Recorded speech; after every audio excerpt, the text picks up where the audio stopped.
Welcome back to another episode. I am Sticks. This is my best friend and co-host D-Lo, and we are Too Complex. I know it's been a couple of weeks since we brought y'all some content, and that's my fault. I had a little issue going on, but don't worry about that. We got some content for y'all today.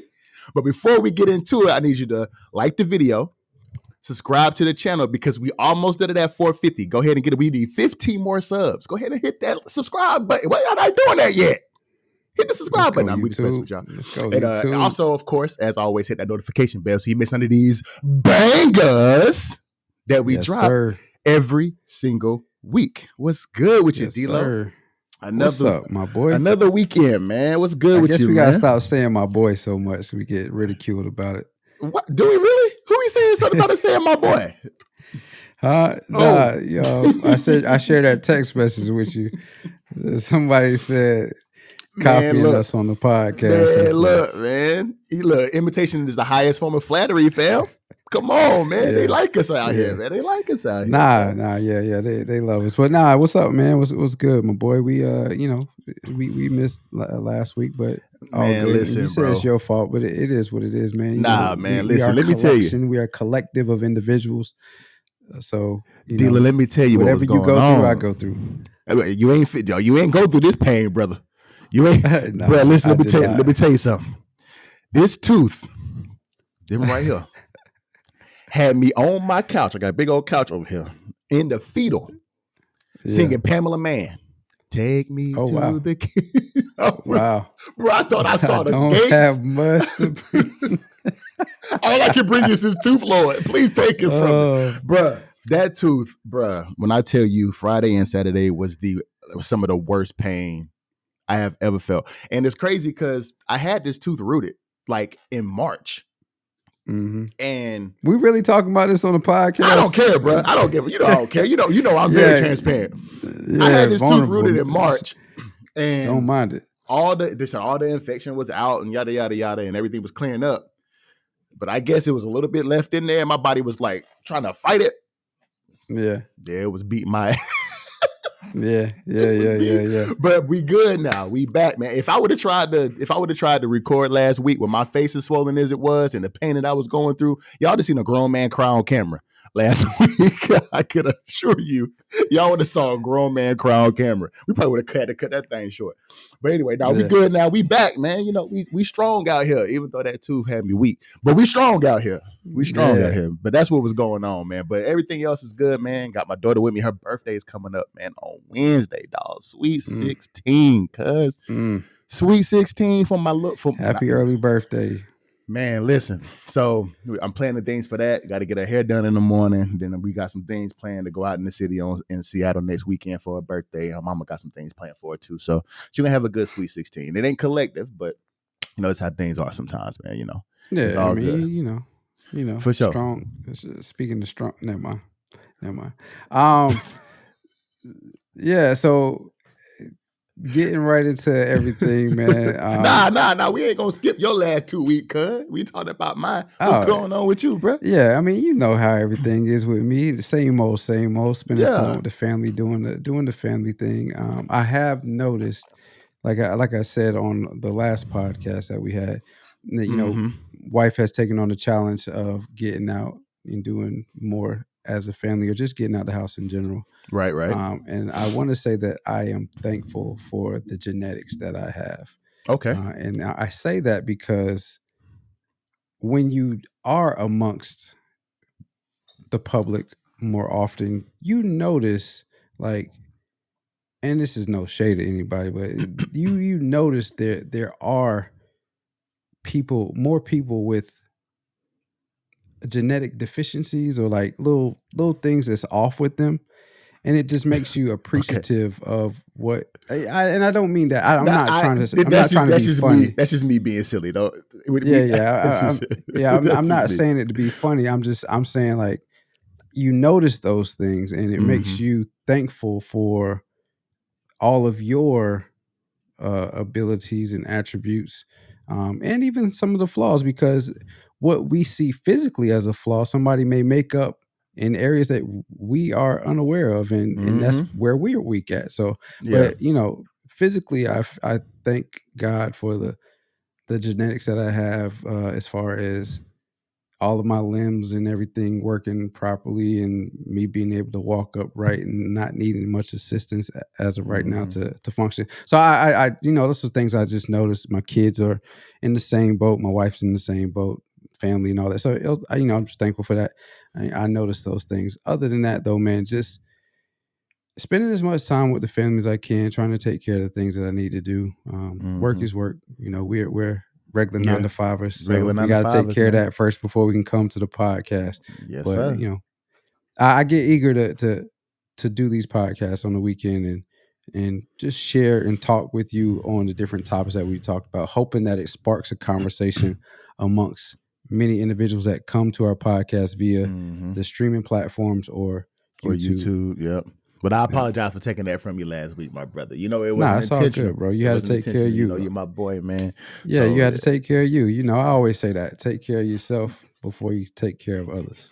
For sure. But we had a couple of things we wanted to kind of touch on briefly, man. What was that, D-Lo? What was going on? What's going on in the world? So this week, Gayle King had a sit-down interview with Jay-Z, and we've talked about him and his museum, or his work and all of that being published or being put up in the Library of Brooklyn, or the Brooklyn Library. And so Gayle King was actually able to have a sit down with Jay-Z in the Brooklyn Library amongst all of those memorabilias and artifacts representing Jay-Z.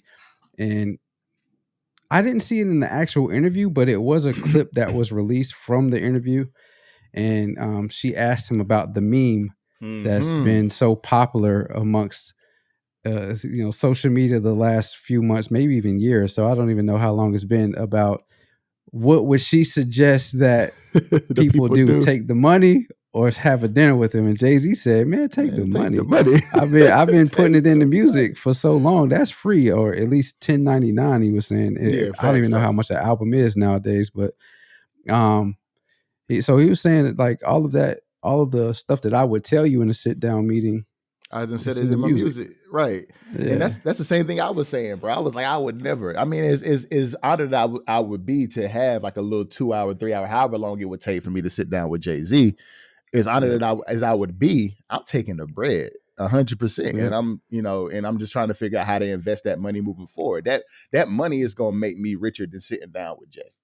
Because having the bread and then gaining the knowledge later is better than having the knowledge and then gaining the bread later to invest. So why would you ever take that dinner with Jay-Z? Like, I'll watch you on TV, my brother. More power to you. Like, I see you. I feel like us in our current positions, while we're not hurting for money in no regard, we're not in a situation that will allow us to take advantage or take action on anything that he would tell us in that meeting. Exactly. You got to be established. Most times you have to be established before you're able to take advantage of the type of loopholes or the type of things that certain individuals would tell you, unless he's trying to tell you from the ground up, which, he started out as a drug dealer and very, I say humble, but he comes from very humble beginnings. He does. You know what I mean? So, like, he did it illegally and then moved legal with music, and he took off. But we're not in his position. We're not in Rick Ross' position, who said that he would take the dinner with Jay-Z, because it was one point in time where he had a sit down with Jay-Z, and Jay-Z gave him some nuggets on how he can improve his music. And he said he applied the knowledge that was shared with him, and it helped him become a better artist. He's already been in that position to take advantage of it. Exactly, because Rick Ross he's got the bread. Like, he's doing so much investing and buying so much stuff these days that you see him on social media buying stuff literally seems like every single week, bro. So like, he's got the money to be able to take that sit down. Me, I'm taking that money, bro. Take that money. I'm taking the money 100% of the time, dog. 100% of the time. Yep. So, but it was another thing that you mentioned to me too about in Japan, they got some kind of simulator that can play your dreams back in video form? What the hell is going? Yeah. Like, what So is I mean, AI is going crazy, bro. I'm told you I'm scared. it's a I lot. told you I'm scared, bro. It's a lot going on, man. Technology is advancing, not as fast as we really think it is, but it is advancing at a swift pace. So Japanese researchers have developed a device that they say can play back your dreams in video sequence. Hmm. This is really some Black Mirror stuff, bro. Like everything that I've seen in the first two or first five or six, I think it's four, sorry. First four seasons of Black Mirror, Mm-hmm. you start to see it pop up here and there. It's like, what in the world? So yeah, that's kind of scary because how do you even do that? What do you put? Where does the device connect to pull your dreams to then play it back in video? Well, like, do you put it on your part of your brain? Do you put it on a part of your spine? Where are those images housed, or where are those thoughts housed from in your brain, or wherever it is? I don't know. That says, okay, this is what it is. Now let me show you what you dreamed of. Because I think a lot of people would be. I think a lot of people would be excited, but also scared to see that type of stuff. Because a lot of people can't even remember their dreams. My wife being one of them. I'm telling her my dreams all the time. Like, yo, I had this dream last night. It was crazy. And she's like, I can't even remember my dreams. I'm one of those that I remember the most vivid ones. I have 3 dreams that I remember to this day. I cannot forget. But like the small ones, like I don't remember them joy. Like I sleep and wake up, like it's most of the time. You know what I'm saying? But there has been 3 very vivid, like movie-like dreams that I remember that I would love. Well, one of them I would not want to, but it's 2 of them that I would love to have on the TV screen and watch them over and over and over again, because one of them involved Kobe, like, which is kind of crazy. I think I told you that dream before, but anyway, it's like I forgot your dreams, but I didn't forget mine.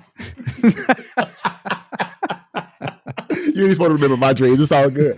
But that would be dope. But just like you said, bro, like where would they? Because dreams are housed in the subconscious. So how would you even get to my subconscious to display that? Like, right. It's if so you crazy, if you can display that from my subconscious, what other thoughts can you display or show me from my subconscious? That would be, and so if you're doing that, man, you're talking about money on top of money on top of money, because a lot of people, a lot of issues, anxiety, all those type of depression, they develop from your subconscious thoughts. And so if you can pinpoint that, or you can start to see what those subconscious thoughts are, maybe you can cure or help heal, or whatever the case is. You might stop somebody from self-deleting. You might, like, you know what I'm saying? Like it's a lot. It's a lot that you could that Japan can do with that. Like, you know what I'm saying? Because you might even be able to sell that to every psychologist or neurologist across the world. That bro, that is how that true is crazy. Is it though? I don't know. But it's I don't put nothing past them folks across that river. Because they've been supplying us with a lot of good stuff for a very long time. So, hey man, it's crazy. One thing I wanted to touch on too before we get into the main content is that book ain't selling, cuz. Yo, listen.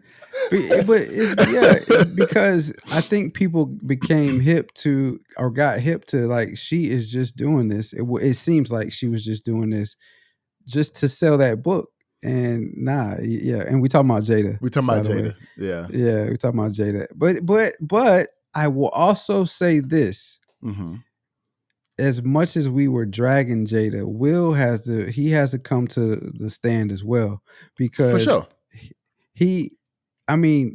or they just have a very dysfunctional relationship, because he was on stage at whatever the release in praising Baltimore, her, praising her and all of that. And I don't know what it is. I don't know what she has on him or whatever, but he's fighting tooth and nail, or I don't know what's going on. I don't know. But either, he also has to be accountable for all of this stuff that's going on with her actions towards him in public as well. Nah, for sure. Because he is literally hanging around and taking this fight like he trying to go 12 to 15 rounds with Mike Tyson. I don't know why he's doing this, but I just like I told him in the last episode, bro, Margot is available. Cheesecake. So you need to go check that out. But I mean, it's just crazy because the reason why she did this whole tour is not even panning out. So it just feels like to me that she did all of this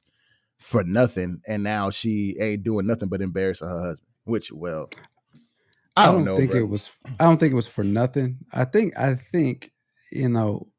it's going to be something else in the book that comes out, and people will start to say, "Oh, let me go read it." But I think because people are not really on Will Smith like they used to be, after all of this has come out with Jada, the entanglement, the slap of Chris Rock, Jada's constant disrespect of him not really doing anything about it, and then her just emasculating him is the best word to 100%. Say, even though I don't want to say it.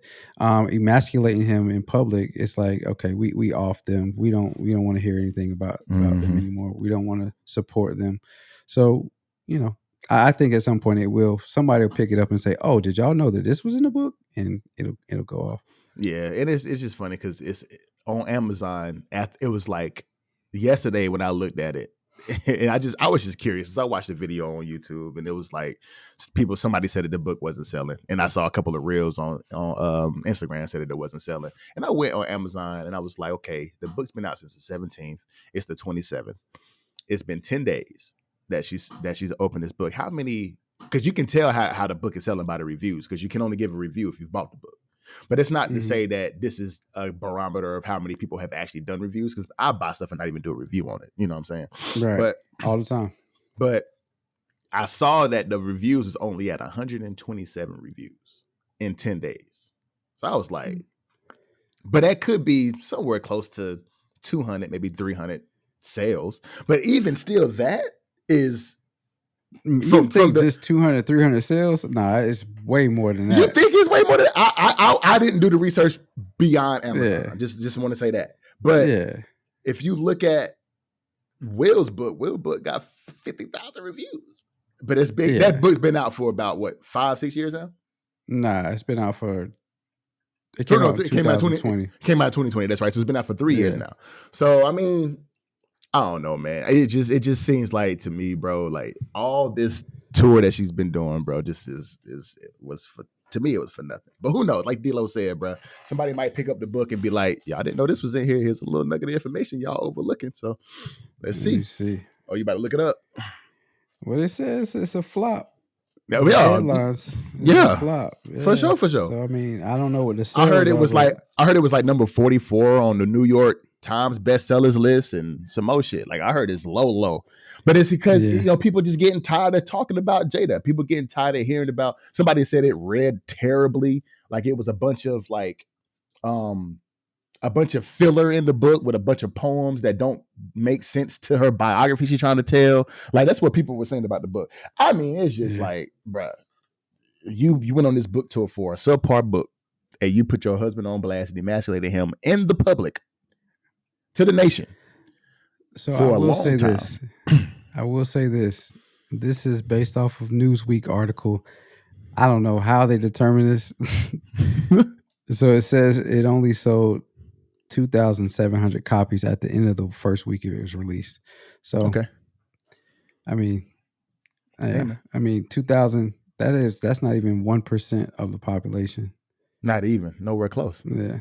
So I don't think it's 1% of the population. But anyway, moving on. moving on. Getting into the real content, man. This week was NBA opening week for the 23-24 season, D-Lo.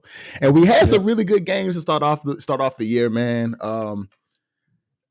We didn't do any predictions this year. We did some last year when we first started the podcast, but we didn't do any predictions this year. But we might do some today. Who knows? But I'm not. You ain't doing it. I'd be wrong. I'd be all the way wrong on it. I'm not doing it. But I'm just saying, we put a lot of stock in Aaron Rodgers and look what happened. Yeah, not doing it. But it was to start off the 24th, which was Tuesday, which is the first day. we had the rematch of the Western Conference Finals with the Lakers and the Nuggets. And it's crazy to me how somebody cannot take their job serious at all, but be amazing at it. You know who I'm talking about? You talking about AD? No. He sucked. But you talking about Jokic. I'm talking about Jokic. A man who can literally party all summer, be in interviews, talk about, when they ask him, have you been working out? What you been doing over the summer? What's your regimen? What's your workout routine? Well, I play basketball for a week and then I miss a month and then I come back and play and then I miss a couple more months. He don't care about basketball, bro. Bro out here living life and gonna come out here on opening day, probably out of shape as hell, and still drop a triple-double on the Lakers. Like, I've been saying this for the last year we've been on this podcast, that I don't understand Jokic's game, bro.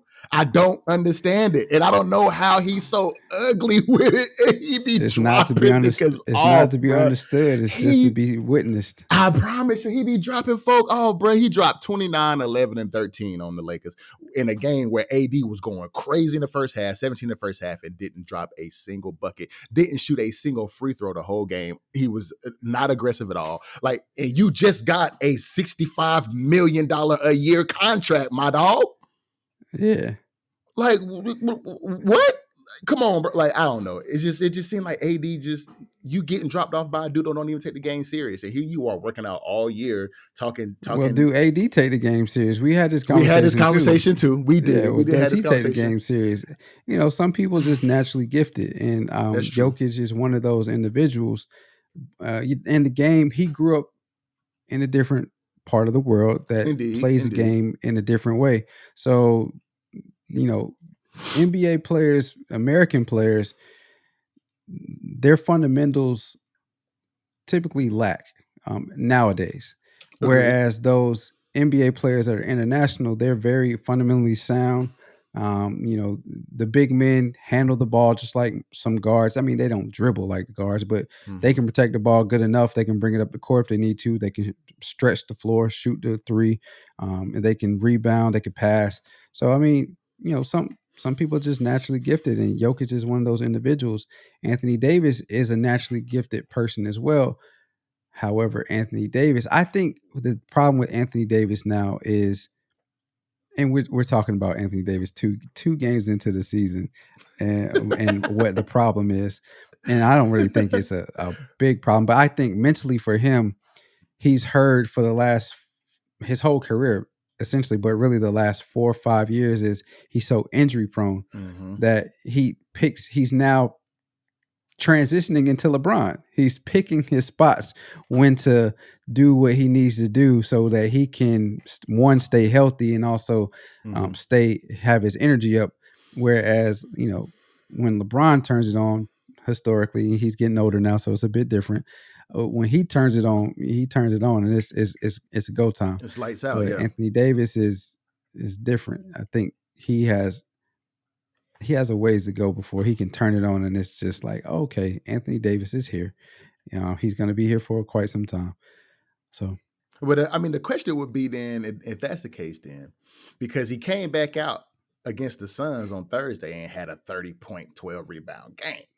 So is Jokic just his kryptonite? I guess, because it just seemed like he pulls him away from the basket. He just can't. And he can be more physical. Mm-hmm. Oh yeah, that's facts too. Because Jokic and a big boy, though. You feel me? Yeah. Yeah.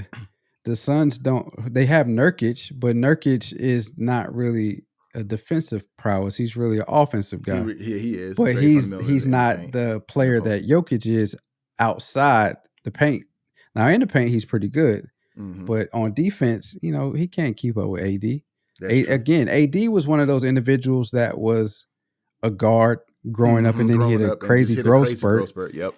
Yeah. So I mean, it's the Lakers. I'm interested. They were one of my teams that I was going to say that I'm looking forward to seeing this year because LeBron's older. Yep. AD, he's on the pitch count too, as far as his minutes. Exactly. AD, LeBron has said it is AD's team. They brought in some good pieces this summer in trades and acquisitions, but Mm-hmm. then they kept, the people that they want to keep with Rui.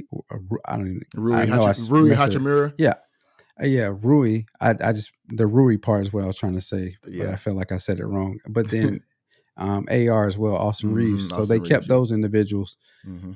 And then they brought in another big man for AD, which is Christian Wood. Christian Wood, and Christian Woods can shoot the three a little bit, so they can spread the floor out. Interested to see them, but the Denver Nuggets, yeah, I think they just match up well with the Lakers. They do. They match up real well. They got Jokic. Yeah. They got Jokic in the paint, and then they got Murray on the outside. Murray been going crazy too. Murray is like the unsung hero of that team because you got Jokic on the team, but it's like Murray be going crazy. But another team I was interested in looking at too was the Bucks with D Lillard and Giannis on there, and D Lillard had a great opening night with 39 on him. Right. You know what I'm saying? And Giannis filled right in too. Giannis ain't do bad. I mean, he had a 13 rebound game. He had 25. Let me make sure I'm saying this right. You said that's not a bad game. 20. He had 23. He had 23 and 13, which that's normal for Giannis. But for D Lillard to come out and go crazy for 39 in the first game with the Bucks, that's gonna be a fun team to watch. I'm not gonna lie. The Bucks gonna be a fun team they were to also watch. on my list to or interested in watching this year because of the Dame Lillard trade. And I'm interested to see how he plays with other superstars on the team. Giannis has said it's his team, Dame's team.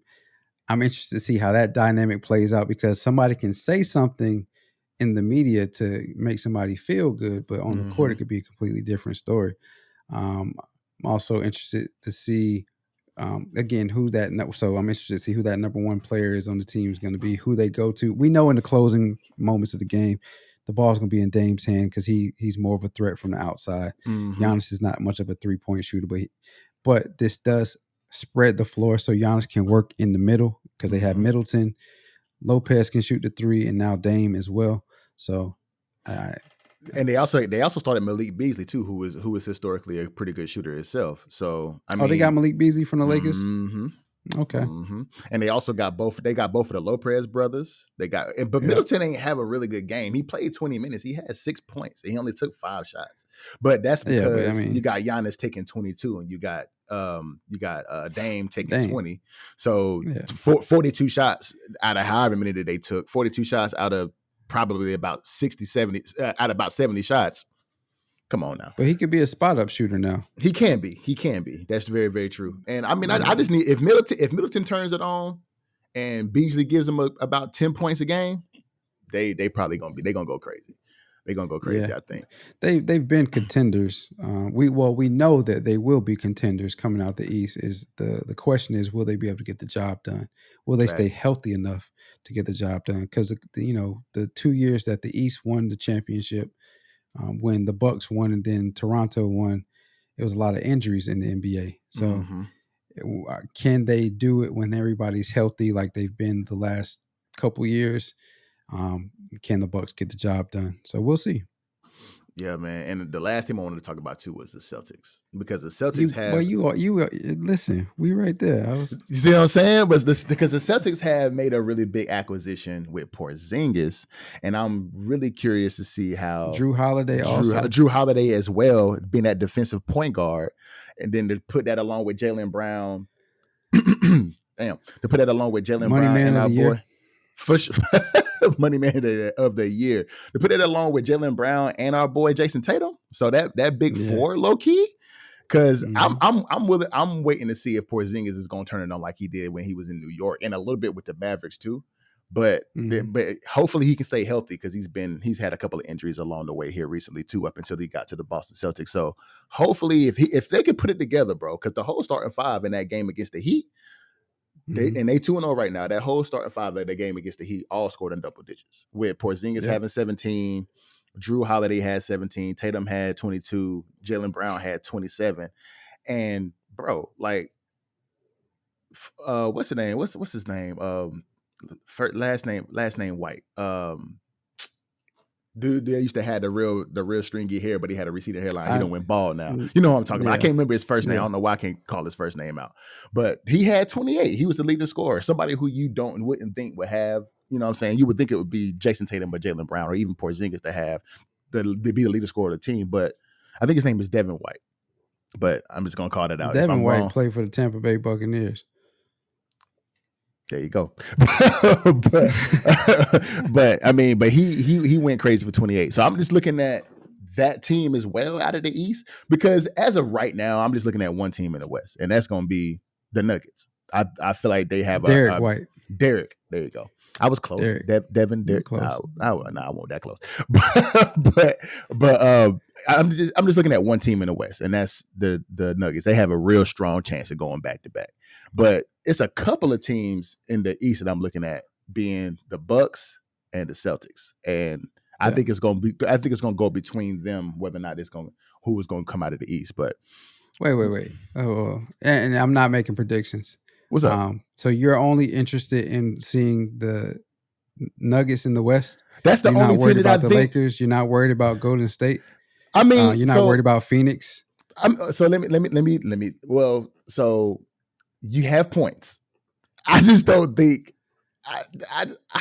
I'm not worried. So, like I said, it's not a prediction. These are not predictions. This is just interested to watch because of the dynamics. Because of the dynamic and the trades that people made. True shit. Yeah, the Phoenix. You got Bradley Beal, Kevin Durant, and Devin Booker.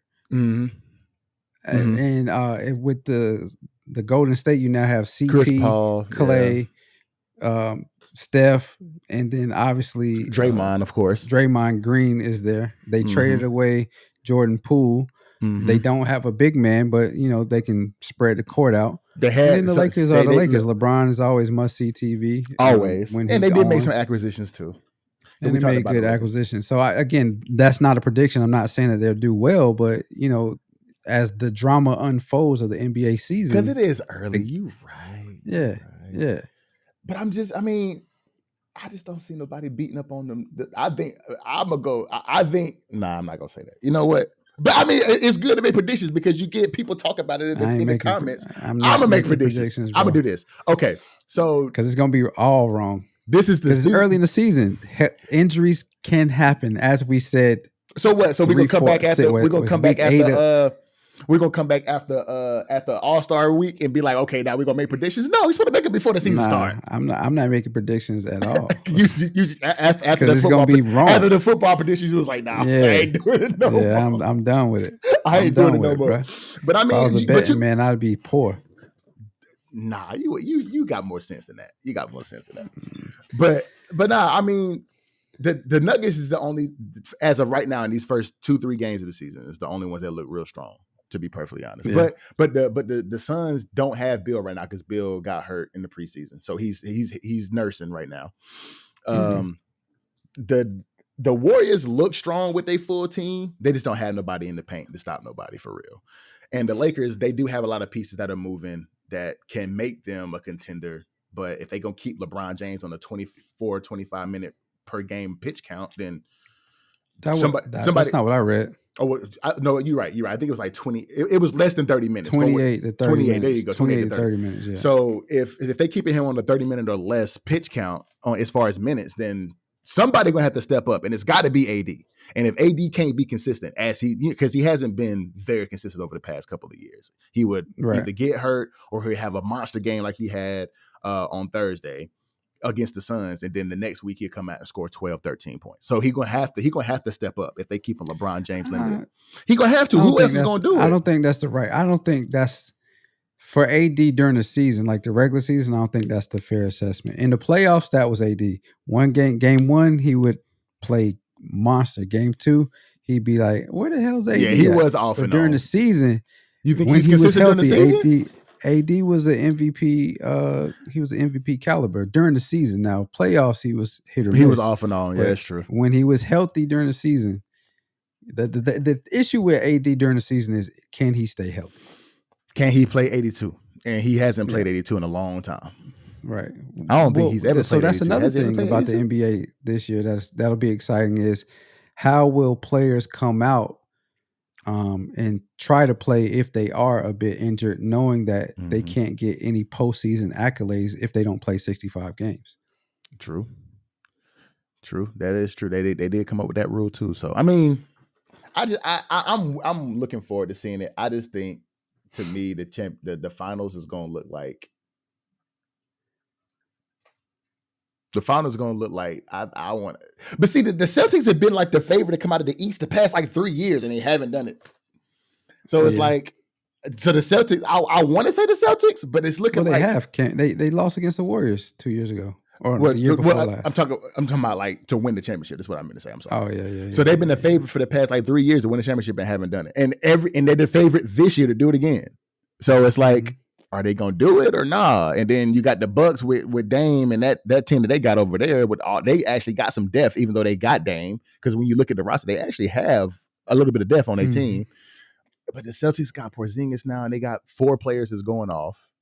And now you got the Suns with Bradley Beal, and this is a lot. But I'm looking forward to the season this year because it's a lot of acquisitions that have been made across the league, actually, not just one or two teams, but across the league that's going to make this season exciting. Plus, you got the in-season tournament coming up too, man. So they've got giving guys something to play for while the season is going on, as opposed to just waiting for the playoffs. That is taking place this year. I forgot about that. Mm-hmm. Oh, the in-season tournament. Interesting. I'm interested to see how they do that. I forgot all about that. Mm-hmm. Yeah, man. So I mean, that'll give people something to play for. So I mean, we're gonna see, man. We'll check it out. We'll report back to y'all because we're gonna give y'all the news, man. We're gonna get y'all the news. So what are your predictions? You're the one that said you wanted to make predictions. What are your predictions? Nuggets Bucks, bro, in the championship. Nuggets and the Bucks. Bucks. So you going with the old IBM approach?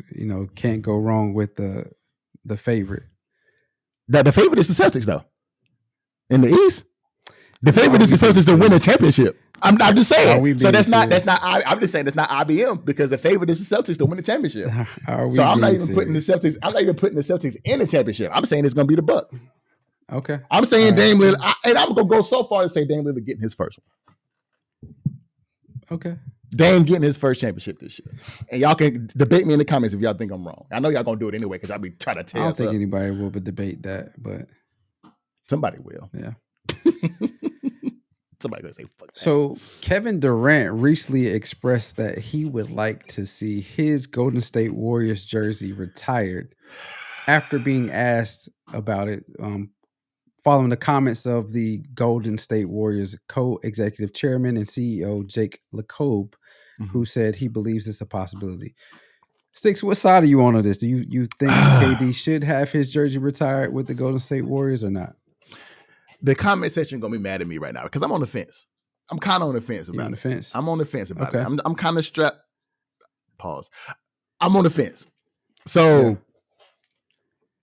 for the work that he did in those 3 years with the Warriors, he won 2 championships, 2 Finals MVPs. Even though some people would say that Steph deserved one of them, but neither here nor there. But I would say within those 3 years, because who says Steph deserved one of them? A lot of people were saying that in one of those championships, Steph outplayed KD. It's a big debate out. It's a debate out there. But KD deservingly so. He won the Finals MVP. And but the reason why I'm on the fence because the chairman and CEO said that nobody else will wear the number 35, which it is what it is. But the reason why I'm on the fence is the manner in which he joined the team. And everybody, that's everybody's debate. That's everybody's debate. Like you can't beat him. You can't beat him. Join him. Kind of. That's one of the reasons why KD's a villain out here in these streets because he lost to these dudes and then went and joined them the next year. And a lot of people were saying that's a bitch move and yada yada yada. Yeah, very true. And I agree with you. But that's going to be the debate around whether or not that number should be retired is because of how he ended up being with the team and why he went to the team and this and the third. But should it be retired? I mean, sure. Why not? I mean, I don't personally give a damn because he did his work. He put the work in. Is he a future Hall of Famer? 100%. So why not go ahead and retire that jersey? Like you're gonna retire Steph's. You can retire a lot of the jerseys on them dynasty teams. I'm not gonna lie. There's a lot of teams that's not a numbers are gonna be retired. That's not gonna be able to be worn in the future. You can retire Steph's, you can retire Clay's, you can retire Draymond's. You go ahead and retire KD's. Why not? I believe that they should. There's no point in keeping that keeping that number 35 alive. Go ahead and dead it, put it in the rafters. Why not? What you think? I am not on the fence. I believe they absolutely should retire KD's jersey in Golden State. Like you mentioned, 2-time Finals MVP, back-to-back championships. Probably should have been three champions. That's very true. Had not he and Clay got hurt, and they still took the Raptors in 6 games, right? Mm-hmm. And he came back from a Achilles/calf injury, and then he came back from a calf injury, and then tore his Achilles in that game in the finals against the Raptors. Mm-hmm. Throughout his time with them, averaged 26, 7 boards and 5 assists. And that's in the small sample size, 3 years. So if you put it in that, paint that picture, then I think his number should be retired. Another thing is, if KD did not go to the Golden State Warriors, I know everybody's upset that he went to the Golden State Warriors after losing to them, from being 3-1 up against them and then losing to them in this conference finals. Mm-hmm. But if he didn't go to the Golden State Warriors, do we hold Steph and the Golden State dynasty in the regard that we do right now? I don't think so, because I don't think they win those 2 championships. You think LeBron would have took him from him? You think LeBron would have at this point had 5 or 6? I 100% believe LeBron would have another championship. Now, they may have won one of those championships, but they don't win 2 other championships back to back, let alone back to back. True. Yeah. So I think KD going to the Warriors helps lift Steph's argument, and also helps put the Warriors dynasty, their organization, be held in higher regards, because they're able to win those championships. They're able to continually compete in those championships. Now, the argument against that would be, hey, well, they won the championship without KD, and KD hasn't done anything or won a championship since then. Yeah. But he's still top 7, top 10 for sure player in the league when he's out there on the court. So, I mean, just because top 7, top 10 might be top 3, top 5. No, low key, not gonna lie. I'm being conservative with that. I'm being conservative with that. Got you. But when he's healthy, we all know the damage. Like he said, y'all know the work I do. Y'all know me. Y'all know me. Y'all know my name. Facts, so I mean, let's put some respect on it. If the Golden State Warriors are willing to retire his jersey for the 3 years that he spent in San Francisco and Oakland, I'm all for it. I think it very well deserved. I mean, see, you put something into perspective for me, man. And this is all speculation. This is just me, speculating. If KD doesn't join that Golden State Warriors team, and LeBron James ends up winning his 5th or 6th championship, well, then this is another conversation that's coming up, huh? You know what I'm saying? So, like, yes. D-Lo has brought it full spectrum for me. So, yes, he should have his jersey retired. But that just goes to show that the GOAT conversation would be a whole different thing if KD would have never joined the Golden State Warriors. Because if we're sitting here saying that LeBron might have snuck a couple in them 10 straight years he went to the finals, if he'd have snuck a couple more, he might have 5 at this point. Might have 6 at this point. And now he tied with Jordan. He got more than Kobe, who's the GOAT now. But, you know what I'm saying? So, like, yeah, go ahead and retire that man jersey, man. I don't care, because he did do his work. Yeah. Regardless of how he got there, and regardless of what he's done since he's left, he did his work in Oakland and deserved to have his jersey retired. I agree. Yeah, I mean, I know in athletics it's all about competition, and we love our alpha males, alpha dogs in sports. But I don't like this narrative that we put on star athletes that they can't go to other teams that they weren't brought in, they weren't drafted by, or they weren't traded to. I hate that, because if they have the opportunity, again, I always say this is always the argument that I make again when I'm having a conversation with somebody. You're in a corporate world, or you're whatever world you're in. If you had the opportunity, I'm going to use LeBron's example, to work in Miami or Cleveland, no disrespect to Cleveland, you're going to choose Miami 100% of the time, because it's just, if you can afford it, which we know these guys have no they can afford whatever they want to do. But if you Right. can afford to live in those areas and work in the situation and work in those areas, live and do all of that, you're going to take that 100% of the time. It's just a different lifestyle. Mm-hmm. You're not going to be as stressed to do the job that you do because you're going to be working with a better team. You're going to be in a better environment, Mm-hmm. so on and so forth. The same applies for these athletes, man. They want to be where their lifestyle, their comfort of life, or their is going to be good. They don't really have to stress about doing, this and that on a daily basis because we be on their head all the time All the anyway. time. The social media is on their, so why not let them be on my head for switching teams, but I'm still winning, and they can't really say anything about that. Rather than me being the top dog here, and we're winning, but we can't win a championship. But I'm doing my thing, but y'all still on me because I can't win a championship. So I mean, Either way, they gonna hate. you got, let them hate. Watch the Yep. money pile up. Exactly. Oh, Championships yeah. pile up. I hear that. I know where that's from.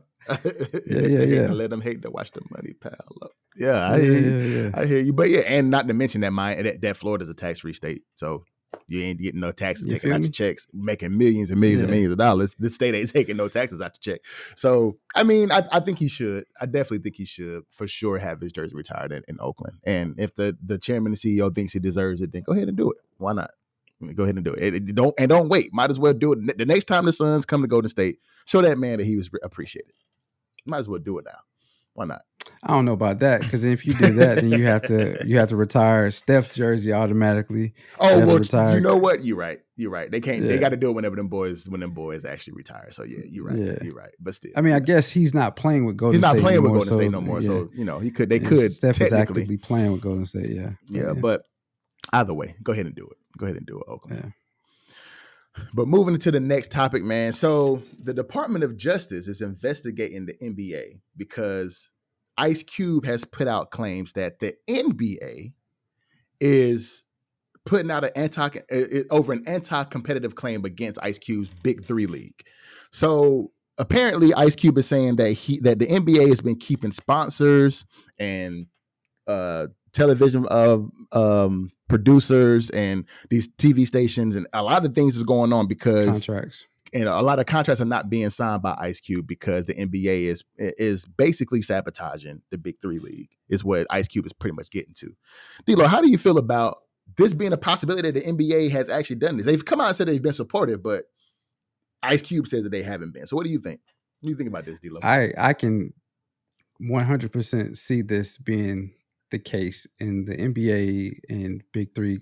The Big Three, since its inception in 2017, has had quite a following, and has grown its audience while it's been progressing and expanding. It's a great product. I believe you have retired professional players playing in a 3-on-3 format, and some of them still can play. Mm-hmm. And it just gives you a bit of nostalgia, so to speak, that you're seeing players older groups that you watched when you were, really into sports. For the younger crowd, you can watch players that are retired that you grew up watching, and again in the 303 format. So I definitely can see it because it could be a threat to the NBA in some regard, especially if they get these major contracts and survive. And we've seen this before. The NBA, when they were going through hard times, we haven't seen the sabotaging, but we've seen a product, which was the NBA, struggling to draw fanship and draw contracts from different markets and whatever, TV contracts and whatnot, because they didn't have a great product. But then they got Magic and Bird, and the league started to see its viewership go up. They cleaned up some of the drug use and all of that, and the viewership started to go up. We know basketball is different than football. There's been a lot of competition as of lately in football with professional football, where these different leagues pop up. They're there for a year. They get TV contracts to show the games because America loves football. And then for whatever reason, they fizzle out. basketball's a bit different. It's a lot of moving parts that it takes to make a successful professional football league. Mm-hmm. Basketball's a bit different. Like I just said, it takes maybe 1-2 good pieces in basketball, and it can be successful because people will want to see that individual or see those collections of individuals. So I definitely can see this happening because I think the NBA, as far as them sabotaging the big three, I think I can see them using their leverage to say, all right, listen, don't, don't be negative against them, but just slow poke them. Take your time with working with them. Let's see if they survive, because they might not even be here. You're giving them all this money, and then next year they might not even be here. So I definitely can see that happen. I know I rambled there, but I can see it happening, and I can understand why the NBA could be threatened by the big three again, because it is a good product. It's just taking retired players from the NBA and using them in the big three format, which people always love to see. Because you have some current players, like, we talked about Jason Tatum in the first segment here. He played just as kind of like a charity thing, kind of trying to get Jaylen back. Brown? No, Jason Tatum. I thought Jaylen Brown. I thought it was Jaylen Brown. My tripping was you're right. You know what? You're right. It was Jaylen Brown. I get them mixed up. I apologize. You're right. It was Jaylen Brown. He just went back. How you get them mixed up? I don't know the JBJ. How you get them mixed up? I don't know. And for whatever reason, it's just the names that I get mixed up sometimes. They ain't the look. I know who they are when I see them. It's just the names sometimes. I'm bad with names. I'm great with faces, bad with names. But it's crazy because, like I said, some current players are going to play in the big three every now and then, during the offseason, stuff like that. But the NBA said that they've been supportive of the big three. They just didn't want to invest. And then Ice Cube was like, hold on. Ain't nobody asked y'all to invest. Just stop telling people not to invest in us. You know what I'm saying? Because we don't need y'all to invest. Man, Ice Cube got money upon money. He don't necessarily need investments to make this thing go crazy. But he wants the support. So if he gets and this is why I say that. Because with the way Ice Cube has his own production company, he has his own money. If he really wanted to put a product out there without investments, he could. He 100% could, because he can use his own production company to broadcast it. He can use his own money to promote it. He has networks and connections that he can use to get. He don't need the NBA, but he wants the people to come see it. So he needs those bigger brands to come back his league, if that makes sense. Mm-hmm. But it makes sense. And then, what you said makes sense in theory. Mm-hmm. However, and Ice Cube does have money, and I don't want to act like he does not have money. That's not what I'm saying. Mm-hmm. But when we talk about professional leagues, when we talk about these type of entities, it takes a lot more than the money. Again, nothing thrown at Ice Cube. It takes a lot more than the money that Ice Cube has to keep these leagues afloat. True. So the sponsorships and the investments, he does need that, because he will.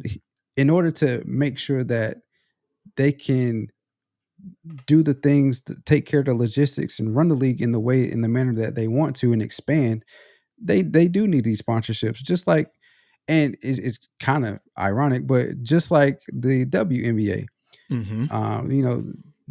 I think the big three may draw, if we're being honest, they may draw a bigger crowd previously to this year than the WNBA when it comes to in-person, like people actually attending the games and watching. However, the WNBA is struggling. You would say they are struggling, but they get subsidized by the NBA. And so I'm sure Ice Cube, even though he does have money to float it for a little bit, would happily welcome those investments, because it only allows him to keep the league able to survive that much longer, and it also helps him to find a way to be more profitable if if they're not already profitable, which I don't know the logistic or the economics behind the league, but I would only imagine. So that's the only reason I was like, I don't know. I think he does want the investment. And he should 100% get them, because it's something to watch whenever the basketball season isn't going on, or a little bit during the season is going on. But it's something to watch because, like you said, for guys like us who grew up watching some of these older guys that are in the big three play, and some of your celebrities will go out and play, some of your favorite comedians will go out and play sometime, and it's something that just using Ice Cube's network, that he can get these guys to come in and it'd be a show for the people. And he does a lot of it for charity. What I'm saying? He doesn't do a lot of it for money. But it would be crazy if we actually looked this up and then the big three is actually profitable and the WNBA is not. That's kind of crazy. That is wild, bro. That is wild to think about. But they don't have the rosters that the WNBA Of course has not. also. Nah, not at all. Not at all. I mean, there's star power in the WNBA. They're just not, the WNBA just isn't profitable because nobody's watching, nobody's attending, and that's crazy. That's just crazy. But I mean, I think I can see it happening too, that the NBA is somewhat sabotaging, but I don't understand why they would. I mean, to be perfectly honest, a lot of what the big three does would bring a lot more publicity to the NBA if the NBA decided to back it, and they don't have to invest. Just stopping other people from investing, and that's what Ice Cube wants them to do. So I mean, I can see it happening, bro. That's the last I'm gonna give to it. I just think it is a good product that Ice Cube is putting out, and it was a really, really good idea that he did this. But if the NBA is doing it, it's shady as hell, bro, for sure. Yeah, but I mean, in the same regard, it's a bit of corporate gamesmanship. A lot of bigger corporate companies do this, especially when they feel threatened by the little guy. Yeah, they won't necessarily do anything directly to them, so to speak, but they'll tie them up in legal cases and all that type of litigation to keep them from to see the legitimacy of the product, or just to keep them from being able to sell whatever it is that they makes the company viable. They'll also like tell others to, play nice, but don't really put too much time in. They'll use their leverage. So I mean, the NBA may have just gotten caught, but I'm pretty certain this is widespread. Kind of like when we talk about the NIL, previous to the NIL, how college coaches and universities used to slide money to the players back and through the back door. Same Pause. thing with this. Yeah, pause. Yeah, but so yeah, I mean, especially with what we're about to talk about. Facts. So let's go ahead and get into that. Yeah. So listen, man, this whole Dwight Howard controversy. Dwight Howard has found himself in the spotlight, and it's not for basketball. Recently, allegations of essay, can't say the whole thing because of YouTube, right, have come out against Howard from a man that he met on social media platform Instagram. Howard has denied the essay allegations. Sticks. What are your thoughts on this whole situation, my guy? So this ain't his first allegation, right? Because back in 2018, he had another situation with another gentleman or whatever that they want to be called. Back in 2018, but with this situation, it's a little bit different because it's a gentleman named Stephen Harper that came out and said that he reached out to Dwight Howard on Instagram and fell in the DMs, and they decided down in the DMs. It go down. Be stupid, and they decided, but it wasn't Snapchat me that. It was something. It was real me that or DM me that type shit, and so after it went down to the DMs, they decided that back in July of 2021, a little over 2 years ago, that they were gonna meet up at the Dwight Howard house in Georgia type shit. And so initially, it's consensual type shit, initially. And this is just from the story that I've read, from the reports that I've read, and the things that I've seen. Because if you go look at Cameron and Mace, the dude's stupid. But anyway. So they meet up and they start to do their thing. And I'm kind of uncomfortable talking about this, but I ain't gonna lie. You sound like Stephen A. Smith. Did you see that? Did you I see saw it. his? Stop it! Get it off the screen! Stop it! Stop it! but no, but so they get to they get to doing their thing, doing what grown folk do, and with all the inclusion going on up in that room in Georgia. Then all of a sudden, boom! Out the bathroom pops this gentleman named Kitty. So, and according to Stephen Harper, Kitty pops out with a full beard, fake breasts, and a dress on with some heels. And at that point, he was uncomfortable, and he said he wanted to leave because he didn't expect there to be another person joining in on these festivities.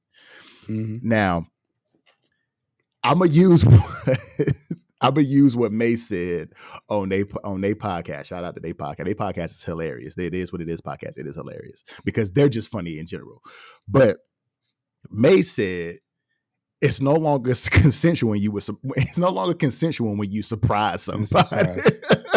So dude was like, hold up. I know you and I agree to do this with you, but who the hell is Kitty and what are they doing here? And so he was like, I want to leave. And that's whenever the allegations of SA came along, false imprisonment. And it was also reported by Stephen Harper that Dwight Howard wouldn't let the gentleman, Mr. Harper, get an Uber back home. He made him ride home with Kitty. He made Kitty take him home.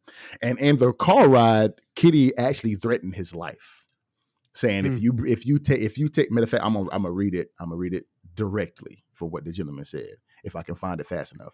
But he said that Kitty advised, according to Harper, Kitty advised him to keep everything a secret or someone will put a bullet in his head.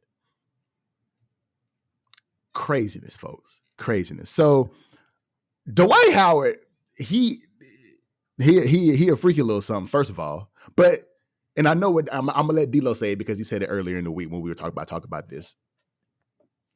Just be who you are, bro. First of all. And secondly, if you do have this type of, these types of activities going along, then you need to do what some people do and just have people sign NDAs, bro. Like, why are these celebrities getting into these situations with people and not having these people sign non-disclosure agreements? I don't understand. And y'all want to do it's just a lot, bro. But Dila, how do you feel about this, dog? How do you feel about it?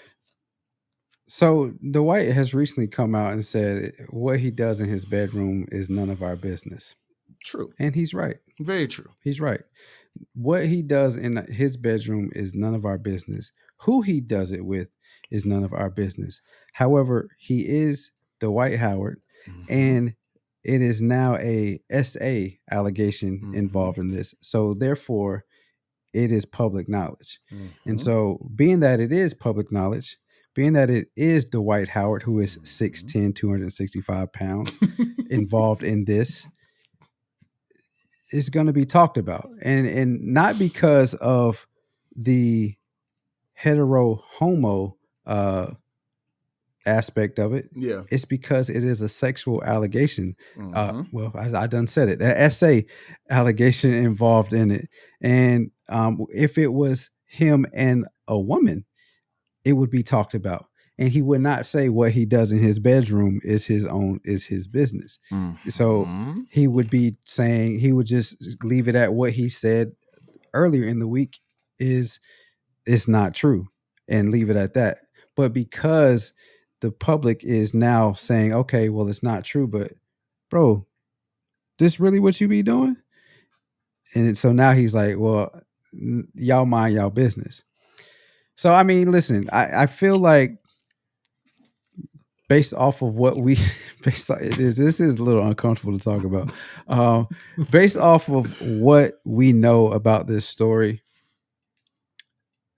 and what we know of how Dwight Howard played basketball, I'm not going to say that I think it's true, but you do see aggression for Dwight Howard. Pause. You do see. Why you making the face, man? You do see I didn't know where this was Dwight going. Howard play with a lot of aggression, right? Yeah. And so if he is like that on the court, then maybe he could be. Anyway, I didn't know where this. I made that face, but I just didn't know where that was going. Yeah. So I was just like, but okay, but the thing is, I think a lot of people are attacking his impulses or his preferences, whether it be hetero or homo, because of the DMs that were released, where he says, Stephen Harper says, "What are you into? You like it freaky?" And he said, "Yeah, I like it freaky, but I want to let you know I'm not gay or anything. I'm just a little nasty." Boy, if you don't shut up, you is 100%, and there's nothing wrong with that if you are. There's nothing wrong with it. But live in your truth. Facts. Live in your truth is what we're saying. Exactly. Because a lot of the public already assumes that there is a larger portion of professional athletes in whatever sport it is that's gay. And so if you are, but live in it. And if you got caught and you didn't want it to be out, well, okay, listen, yes. Because now he's not he won't answer any questions at all when it comes to that. He's like shut down. But what you do in the dark will come to light. And so if you think that you thought you was going to get away with it and you out here just living wild all types of ways, and you got caught, now you have to live in that, man. You have to have some accountability and own up to it. So yes, Dwight Howard, it is not our business what you do in your bedroom. It is not our business who you mess with in your bedroom.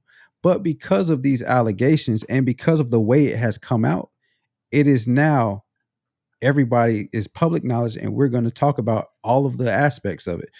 Did you do it or did you not?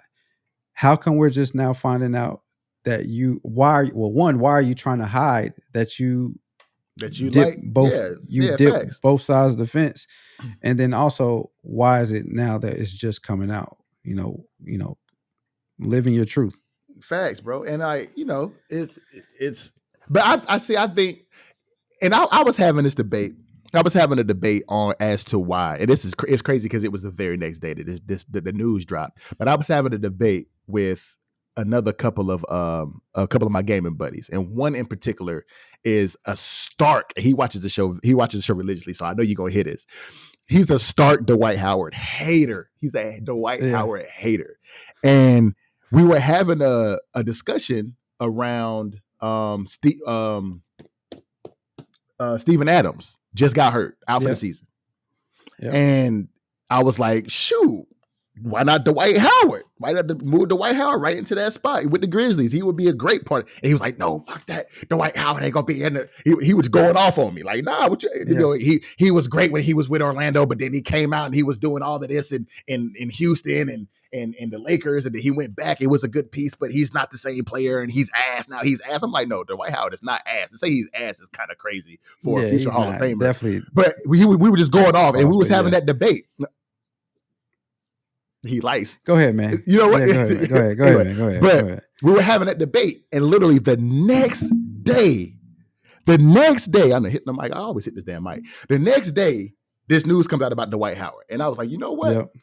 You know what? You're right, bro. You got it. You got it, bro. You got it. Because this ain't, number one, this ain't the first time that he's been outed by being a little freaky dude, first of all. Right.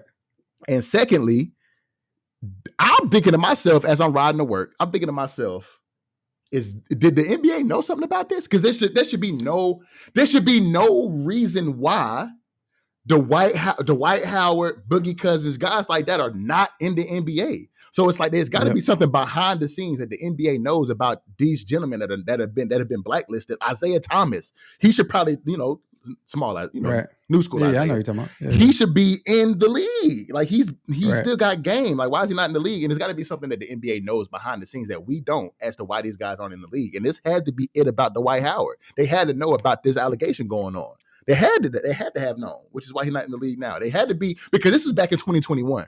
Dwight Howard ain't been in the league since they won a championship in 2020. Nah, he played the year Oh, after, didn't he? Did he play the year after? He played in 2021. So okay. Well, then that Yeah. makes it even crazier then, because Right.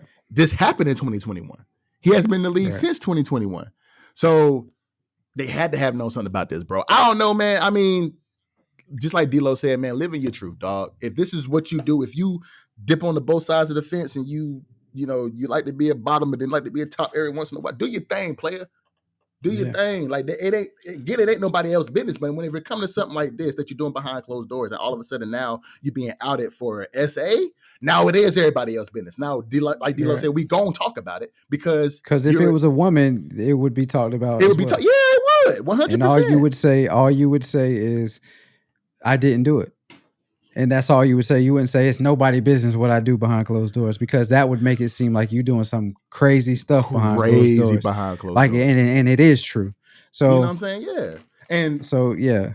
And didn't Dwight Howard's lawyer come out and say that none of this is all of these allegations are false, and it's all happened because Mr. Harper got blocked, and now the dude is trying to bring out a false statement about what happened. Like, come on, bro. Like, the DMs are out. The picture of Kitty is out. This man, Mr. Harper, ain't. I don't think he lying about nothing. So you can't run that false allegation bullshit around us, because the public see everything. The internet is undefeated. We gonna see everything. Right. So I don't know, man. I think just like D-Lo said, man, I'm not here to say if it is or isn't. Yeah. I'm not here to say if it is or isn't, but there is a lot of evidence that's out. So I guess we'll see what really comes of this. You did bring up a good point, and Stephen A. also mentioned or echoed those same things. It's like, if this could be the reason that he is not in the league, he's not, and we don't know if that's true or not, but it's falls along the same lines as when Michael Sam's came out, or Sam. I was going to bring Michael it up. Sam came out right before the NFL draft, and he fell to the 7th round when he was the SEC Defensive Player of the Year, unanimous All-American. How does he fall to the 7th round? Facts. And then also he got cut in the preseason, and then only played one game in the CFL. So, and we don't know if his talent really was not that good, and he just wasn't good enough to play in the NFL and the CFL. Same thing with Dwight Howard. We can only see what we see when he was playing and what he has done while he was in Taiwan the last couple of years, where he was balling out. We assume that he's NBA type player because of what he has done historically, and then what he did in Taiwan last year. But you would assume that this has a little bit to do with it, but we don't know. And it's not that we think he's not he's good enough to play, but it's like he's not even getting an opportunity. Not even getting an opportunity to do it. G. So his opportunities are dwindling, and is this the reason for that? It may be, man. I mean, we're gonna have to see and kind of keep up with the story, because he's been out of the league for the last couple of years. I don't see him getting back into the league, but this has to be something to do with it. And after this all become public, I know the NBA ain't letting him back in the league now. So might as well go ahead and retire, bro, and wait for your first ballot Hall of Fame, because it's a wrap. Because it's a wrap, God. It is a wrap. Yep. All right, moving on to the next topic, man. So DJ Envy, the one of the faces of the Breakfast Club radio show and podcast, is been linked with a gentleman who's been running a real estate Ponzi scheme. And the reason why DJ Envy is in the news is because this guy has promoted this gentleman named Cesar Pena. Or Pena. I don't know how they pronounce it. I apologize if I'm saying it wrong. But Cesar, I'm gonna say Pena. He's been promoting this guy on his social media, on the radio show, saying that he is a real estate guru. He, and he's been pretty much running workshops with them, basically trying to get people to come along and invest in the real estate space. I'm gonna say space for now, but in the real estate space, to let this gentleman run the money for him and get them 30% return on investment from this actual real estate.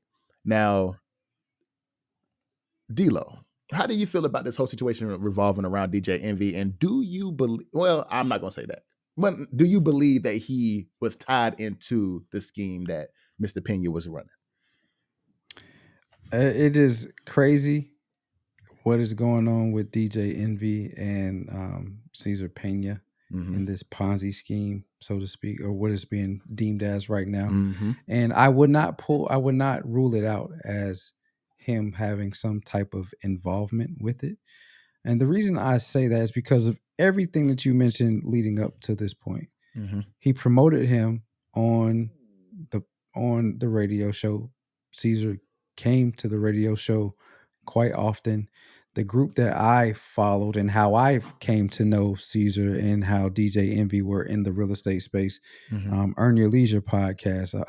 I followed them heavy. Mm-hmm. They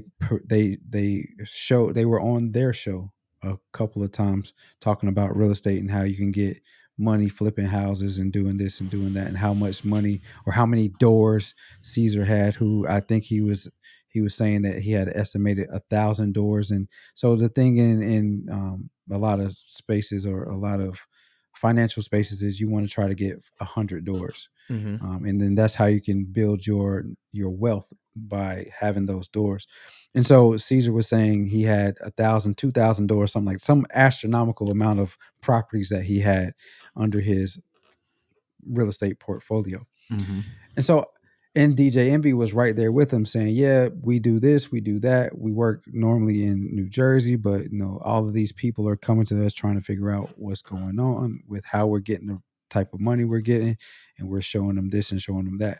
So DJ Envy may not be the mastermind behind it, but because of who he is and because of the type of trust that individuals have in him, because he is a DJ and a personality of the Breakfast Club. He's been there long standing for quite some time. Mm-hmm. People are like, okay, if he's doing it, he's been in it for this long.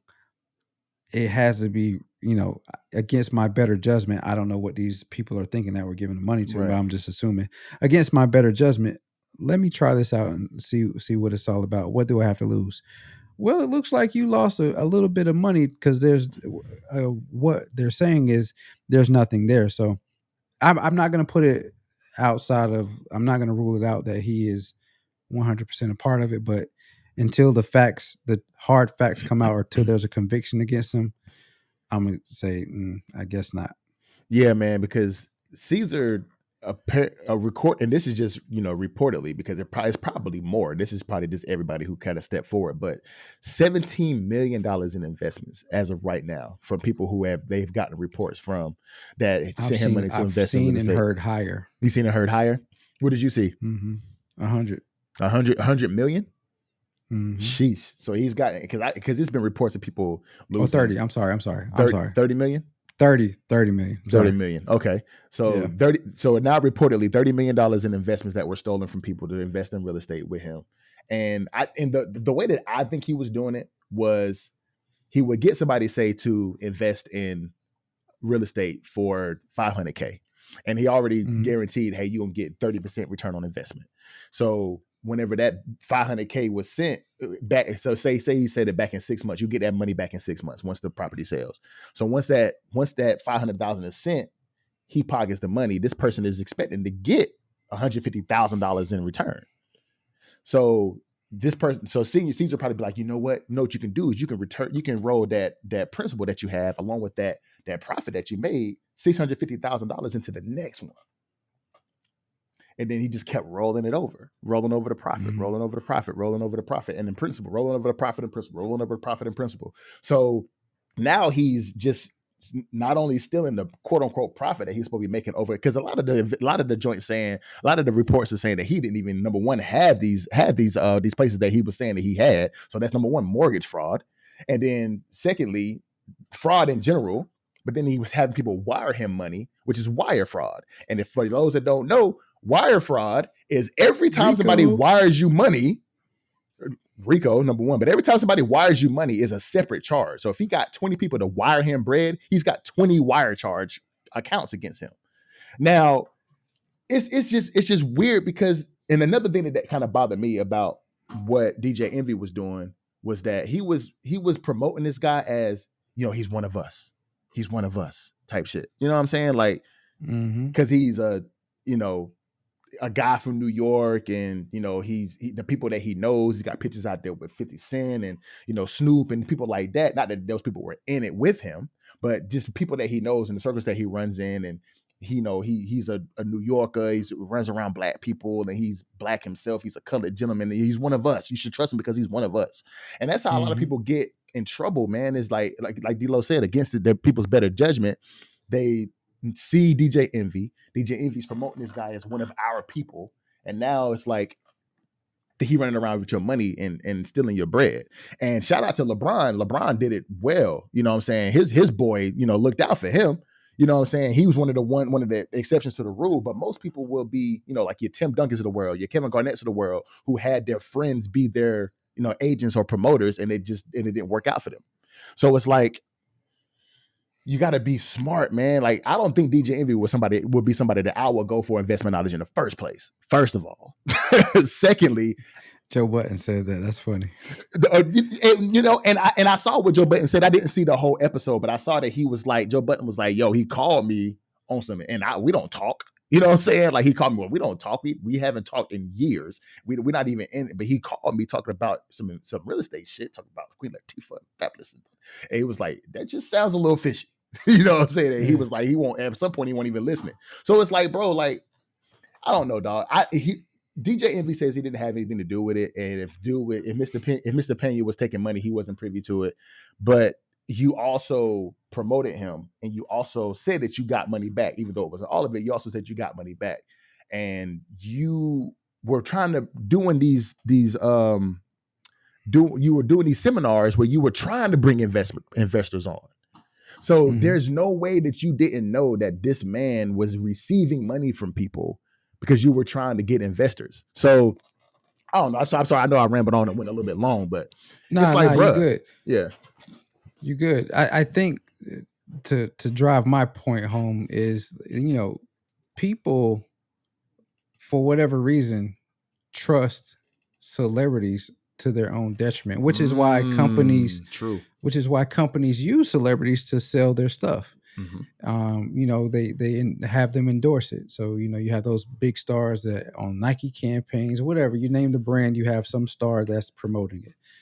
And what Caesar did was he attached himself to DJ Envy. DJ Envy's been on, like I said, Breakfast Club for quite some time, big in New York, New Jersey area. And just as of the last 10 years or so, I believe, or 5 years or so, they've gone national with streaming, podcasting, and iHeartRadio and stuff like that. They've gone national. But what Cesar Pena was doing, to my understanding, was he was flipping houses in the New York, New Jersey area. And so he attached himself. Yeah. And so he attached himself to DJ Envy. And then from there, it was, okay, DJ Envy would have him, come on the show. He would, because DJ Envy has a car show of himself. And so he would have Caesar come to those events. He would have him do these engagements and speaking events with him as well. And so because the general public listens to DJ Envy every day, or they see him every day, they're like, oh, I know this person.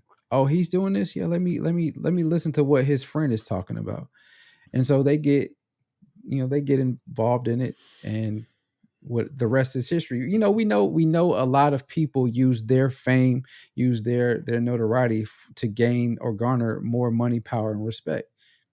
Examples of that would be Pras recently.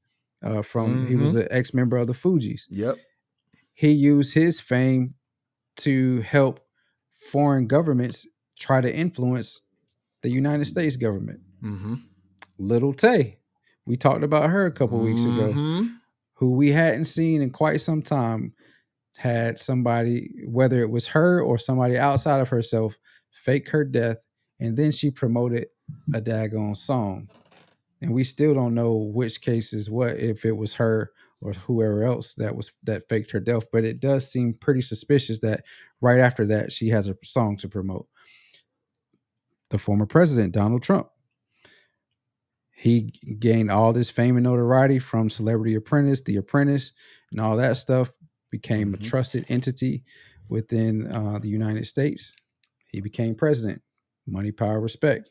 I mean, that's just to name a few. So if DJ Envy is not the mastermind in it, he has a lot to do with all of this that's going on because he attached himself to another person that had malice intent. And so he might not serve a lot of time if it is in fact true that he had some things to do with this, but he'll serve sometime. Yeah, he'll have, even if he don't go to jail for this, he'll serve time in the eye of public perception, if that makes sense. Because it's because now anything that he says is taken with a grain of salt because he's now seen as not trustworthy because of the person that he attached himself to. So, I mean, I hope that DJ Envy didn't have anything to do with the actual scheme itself.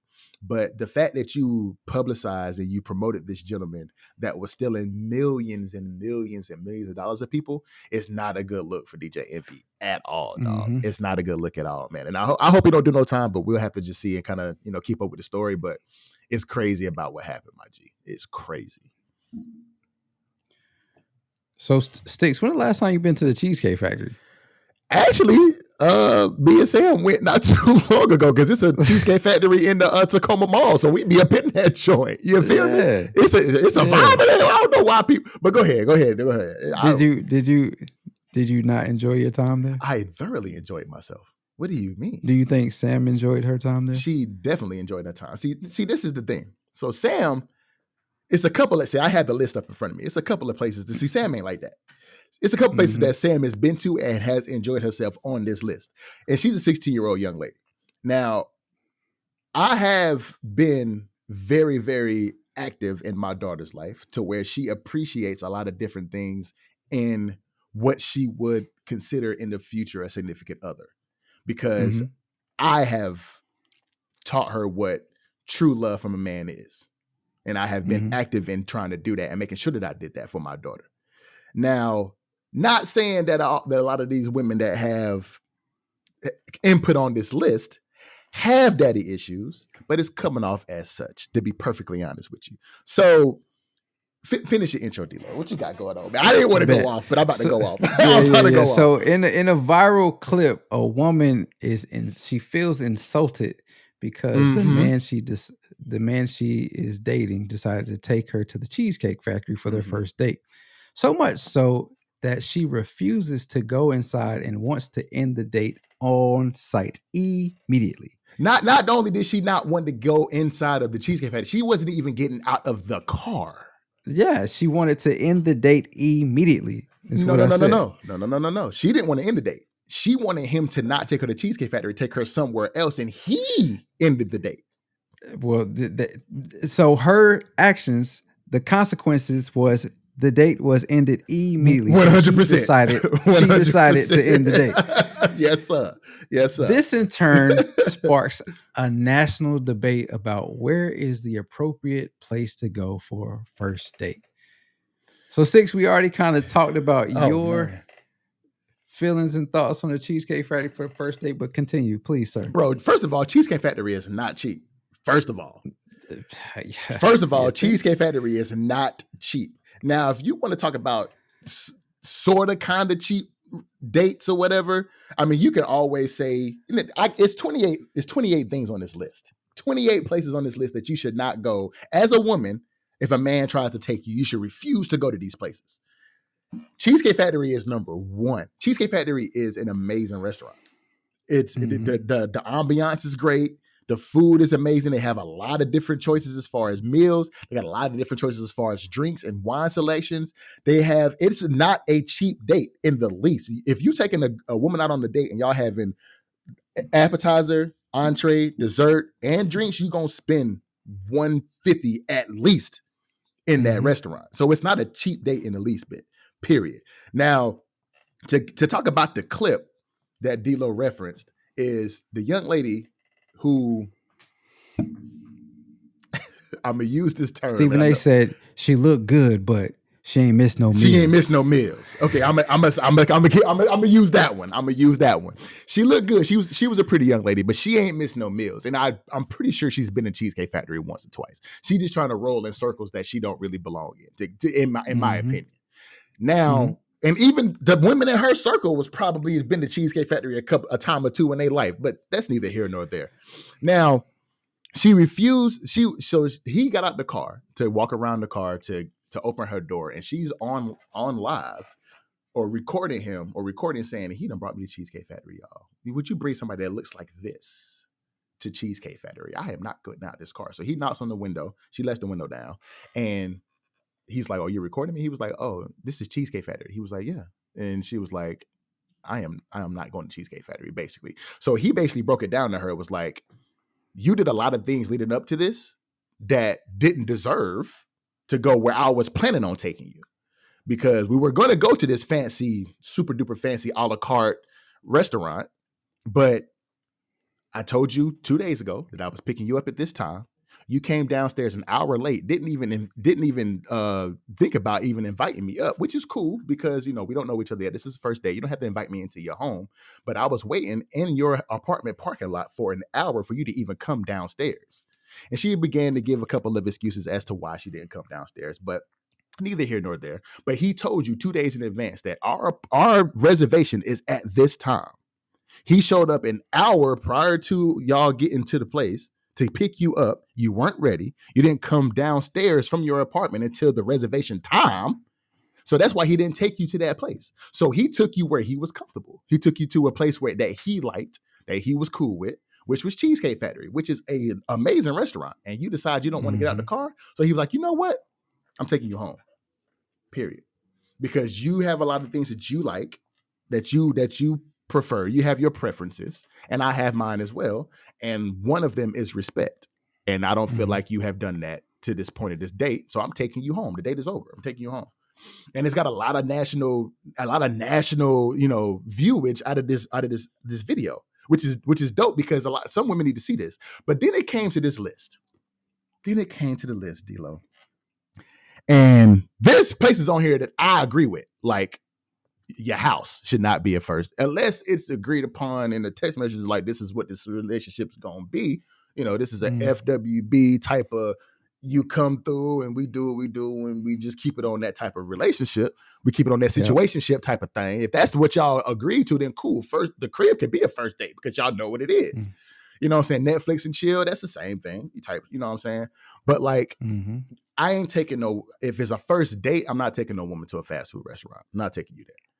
Right. I'm not taking you to church, because I don't even know if you religious or spiritual. I ain't got to know you yet. I'm not taking you to a sporting event because I don't even know if you like sports yet. You know what I'm saying? It's a couple of places. You wouldn't. Wouldn't be because if I'm just in the DMs and it is just strictly your physical connection at the beginning. Like, hey, this is just in the DMs. And hey, say, I think you're very beautiful, yada, yada, yada. I would like to take you out someday. And you agree to go out. I'm not taking you to a sporting event because I don't even know if you like football or basketball or whatever sport event is. I don't even know if you like that yet. So I'm not going to subject you to something that you don't appreciate, that I appreciate. You see what I'm saying? So we going to do something basic. But it could be an experience that she never had before, or she never envisioned herself going to. And there are many levels to a sporting event, right? So you could just be general admission, which, okay, that's a good seat. But let's say, you wanted to stunt on her a little bit and you got floor seats. You telling me this, and this is number 28 on that list. You telling me that most women or men, whatever, would say, oh, you got floor seats? Nah, I ain't going. Facts. That's true. But at the same time, and you know what's crazy is that it's funny you say that, because in the world of social media, they gonna be all up on there and with their cameras on the floor. Exactly. You can see the wood. You see the wood. He got us floor seats. Feet on wood. Feet on wood. Facts. So I agree with you. I agree with you in that instance. But at the same time, like I said, that's something that I could do, that I could plan for going down the line and going through not a first date. That makes sense. You see what I'm saying? And that's cool. Hookah bar, don't even know if you like to smoke. So, I mean, I vape. I don't mind hookahs. I like that, but I don't know if you do. So that's something that I would plan for in the future that we could do on our spare time. A bar is perfect. Just grab a couple of drinks, get to know you, but they don't want to do that now. It's just in this list, all I see is a bunch of entitlement. It's a bunch of entitlement to something you haven't earned yet. I don't even know you. Why am I spending $300 plus on a date for you that I don't even know you? I would much rather go to Starbucks and get a couple of $8 macchiatos and sit down and let's have a conversation. Like that lets me know as a man if I feel like you're somebody that I can invest my time and my money into. You know what I'm saying? And give you those things. Like up front, for you to think you're entitled up front to something like that is crazy to me. It's crazy to me. Applebee's, Chili's, those are interchangeable. It's the same restaurant to me, if you're being perfectly honest. But even my daughter appreciates whenever I take her to Applebee's. And she's 16.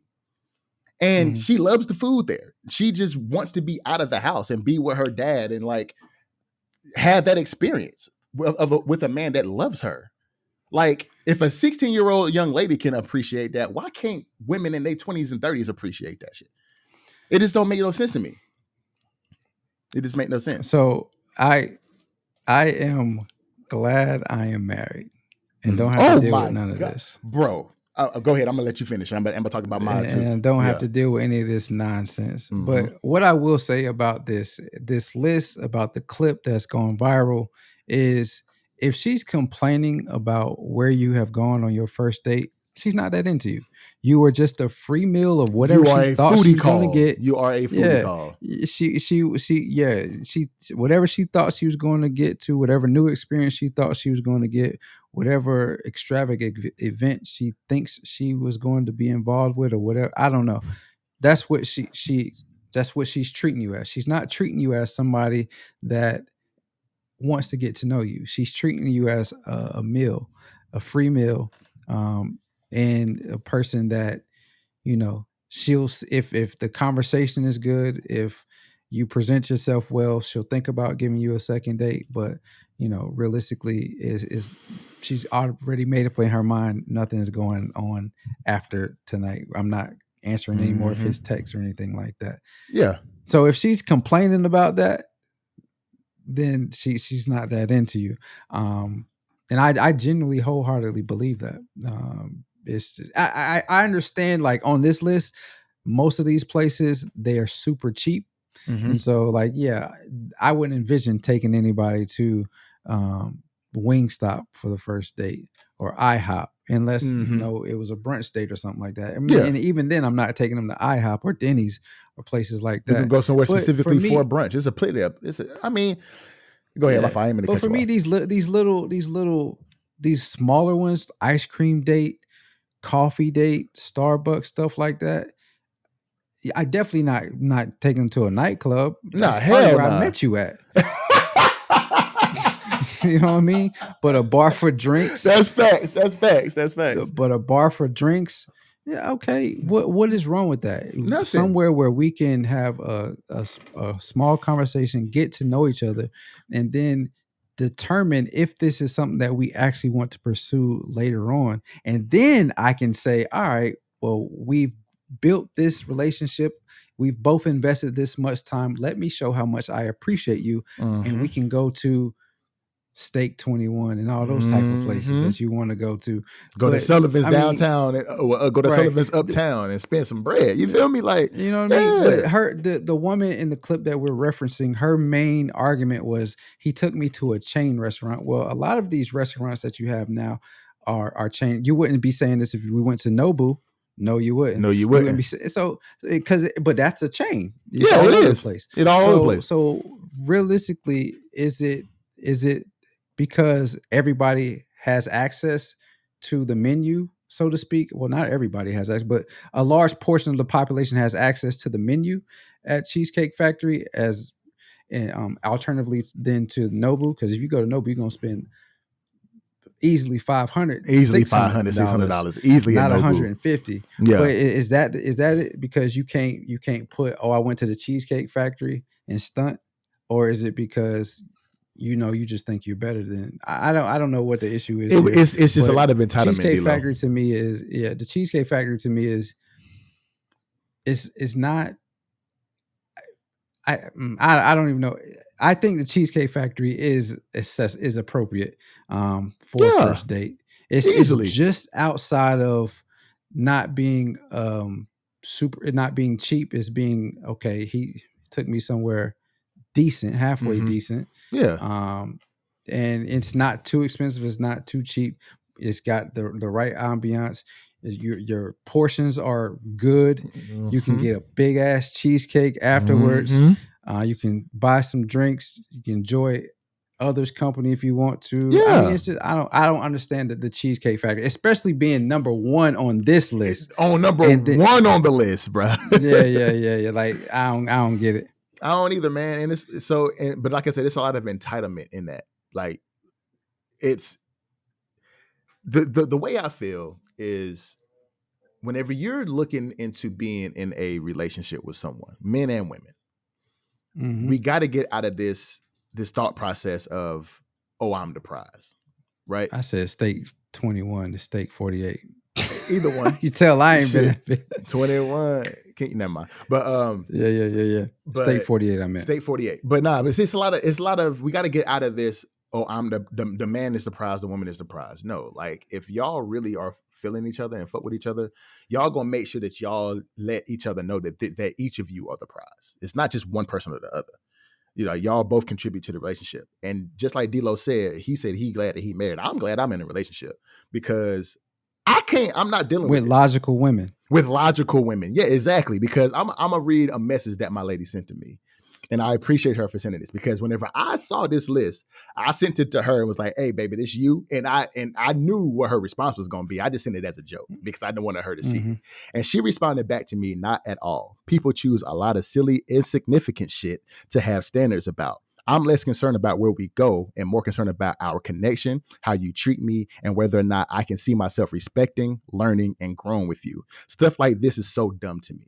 And I wish every woman understood what the fuck she just said, because it makes absolutely no sense that where we go means more than the connection that we create. No sense. And just like D-Lo said, either you're a foodie call, because the young man that was in the video was 100% a foodie call, because he walked up on her at a bar.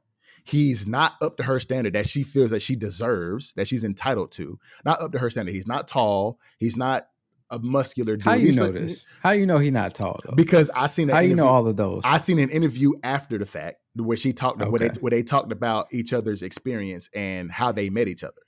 And it was a gentleman. I don't know if you saw it, but it was I forget what the podcast was, but he interviewed them after the whole viral video went out, and she asked how they met.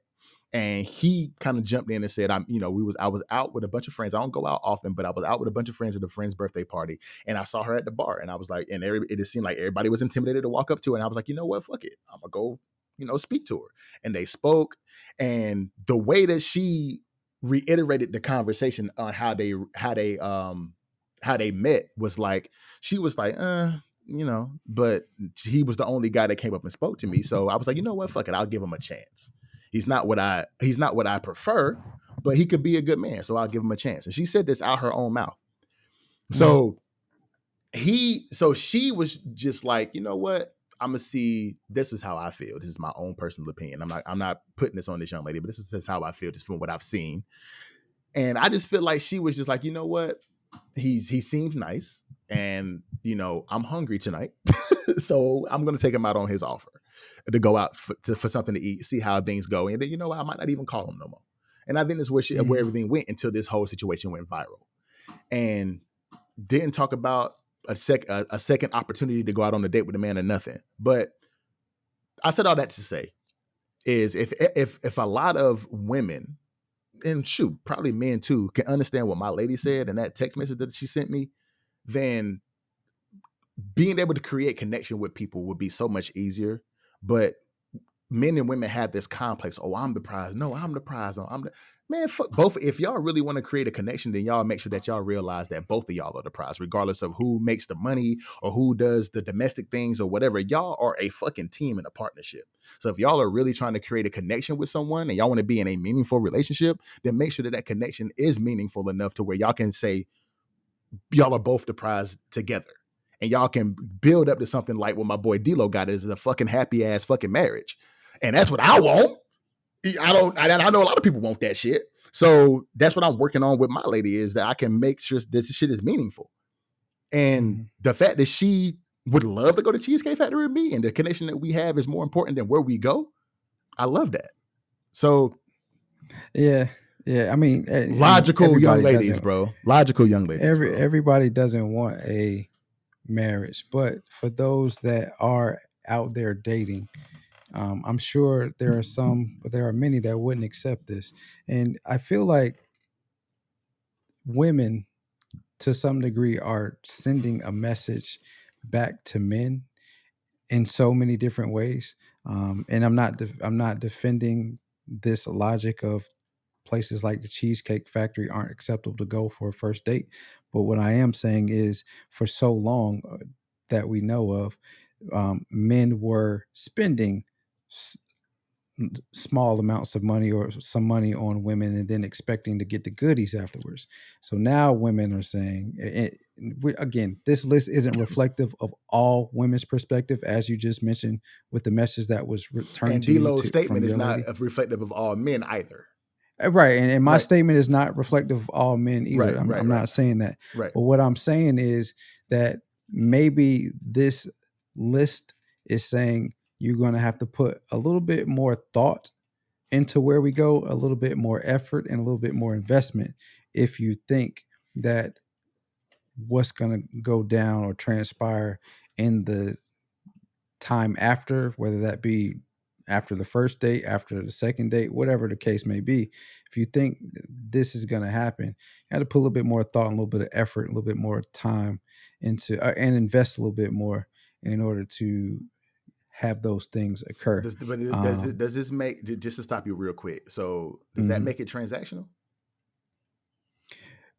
So that's not what I'm trying to imply, but I know you're not trying to imply that, but I'm raising the question.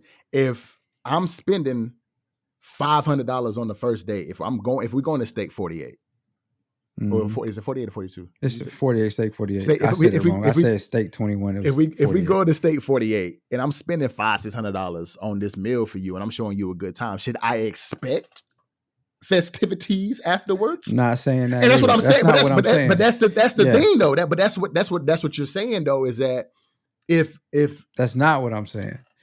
Okay. Well, that's not what you're saying, is that men should expect it, but there are men out there that's going to say, well, damn, like if I'm going to spend this money, then what's good type shit. And it's a lot of that. And that's why I say, let's not spend that bread, because there are men out there that's going to say, okay, if that's the case, if I'm spending almost $1,000 on the dinner for you, then I should expect something afterwards. Then, okay, let's go to Starbucks and let me spend $15 on two coffees and we can have a conversation. Or let's go on a park date and let's walk around and let's just have that connection with each other and let's see something small like that. Let's go on a long drive and have a conversation type shit. Like, why can't we do that? But the issue is, I don't think it's entitlement. Well, yes, that plays the entitlement aspect plays into it as well. But I think the true issue on both sides is that we live in an era of hookup culture. It's 100% agreed. Like people don't. I'm not gonna say they don't want connection, but they go about getting connections or making connections for relationships in the wrong ways. They lead with sex first and then look for the relationship, rather than looking for the relationship and then it ending up with the sex or whatever else comes after that. Agreed. And so with that being said, to some degree, I'm not saying that the first date and all this is transactional, but how the game is played would make it seem like it is transactional, because if you want this, you got to pay this, but well, I don't want to pay that. So then I guess I don't want this, or whatever the case is, you know? Right. So the list, to me, whether we like it or not, is women, I feel like, trying, and again, as you mentioned, as I have said throughout this whole segment, it is not all women. While there are a lot of women that made this list, we don't know why they made this list. We don't know what their reasons are for putting whatever the locations we think that's acceptable, putting it on this list. But these women are saying, all right, so I've dealt with this for so long and this is what happened. I don't want to do this anymore. These places aren't acceptable for a first date. You're going to have to put a little bit more time, a little bit more effort into where we go on our first date if you think something else is going to transpire. I'm saying in return of that, you out your cotton picking mind if you think that Cheesecake Factory is not acceptable. And you said a sporting event. I still think a sporting event, because there's other things that can go in along with a sporting event. Agreed. Just because I take you to a sporting event as the main, pun intended, as the main course of our date doesn't mean I can't take you somewhere else afterwards where we can have a conversation. You know what I mean? But the sporting event is something to kind of, you see me in my element, so to speak, and I can loosen you up a bit because maybe you like this team that we're watching, or, it might be an experience you never had before that you're there. Whether it's floor seats or not, we're at an event where we both can hopefully enjoy the event. Oh, no. And then afterwards, have conversations about what we like, what we don't like at a different location. Yeah, that's facts. I mean, we can debate this list all day, every day. Yeah. You know what I'm saying? And, there are places I'm not taking. I agree with a lot of these places, I won't even say a lot. I agree with some of these places on this list that I'm not taking to a woman. Yeah. You know what I'm saying? But in what world is the movie not acceptable for? When did that happen, D-Lo? When did dinner in a movie become unacceptable? I don't know, did that happen? Man. And are we that old? And just like Stephen A. said, bro, there's some movie theaters where you can get dinner in a movie at the movie theater. You can get it. Yeah. Like, bro, it's a couple of them out here. Me and Sam actually went to one before, and it was amazing. Yeah. But when we got to be that old, D-Lo. Because dinner in a movie used to be the go-to. What do you mean? Yeah. Like, we can go to the movie first and then go to dinner afterwards, actually have something to talk about. Especially if it's a movie that everybody wanted to see, is highly anticipated. Exactly. Hey, listen, we're going to go to the movie 7:30, 9 o'clock, we got or whatever. We got reservations. 9 o'clock, we got reservations at this restaurant. Yeah. I don't know, man. I don't know. It's just we got to be that old, D-Lo. Because dinner movie was definitely the go-to. But like places like the gym, family functions is crazy for a first date. Nah, hell nah. You ain't meet my family until on the first date. Ain't no way. Nah. Cause like somewhere that requires a long drive, I don't mind that. I don't mind going on the drive and actually having a conversation. Like I don't mind that. But like Waffle House, nightclubs, the church, the gym, Denny's, IHOP, a buffet is nasty. Like I don't mind going to Golden Corral on my own because I like their banana pudding, but that's just me. But I wouldn't take a woman to a buffet. That's crazy. When did Red Lobster become unacceptable? Because when oh dang ding ding ding ding ding ding, it probably became unacceptable when Beyonce said, "If you F me right, I'll take his after Red Lobster." That's when it became unacceptable? When Beyonce said it? I'm guessing. Hey, listen, the Beehive is big, bro. You know her and Taylor Swift, they own most of the music.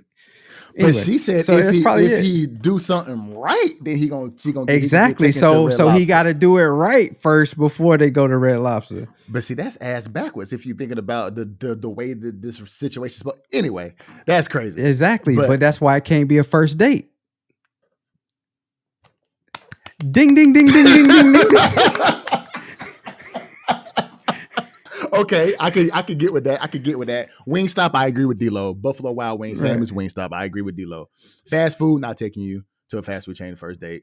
Yeah, my house, depending on the situation, my house could be a first date. But if the man like you, he shouldn't take you to his house. The movies is always a good first date spot. Fuck all y'all who think it ain't. Olive Garden, about the same as Cheesecake Factory. It ain't cheap, and it's got good ambiance, so you can have a conversation, good food. Chipotle, Chili's, Applebee's. That's for me. That's a no. Chipotle is a no go. You want me to take you through that's basically fast food. Fix as you serve. Yeah, that's basically fast food, basically. Yeah, fix as you go. Nah. Applebee's, Chili's, those, like I said, those are interchangeable. But Assembly line. Cheesecake Factory, we can't That's go to the one for me. Cheesecake Factory. And it's number one. And it's That's number one, D-Lo. It's number one. Like, we can't go to Cheesecake. Cheesecake Factory is an amazing restaurant. Matter of fact, me and Sam going to the movies tonight. Actually, we're going to see Five Nights at Freddy's because she loved that game. So we're going to go see that movie. I might take her to Cheesecake after that. And she going to enjoy it. She going to enjoy it. You dig? So, I mean, I don't know, man. It's just weird, bro. It's weird around these streets. It's weird out here. That's why I'm glad I'm not in these streets no more. I'm not in these streets no more, cuz. I'm glad.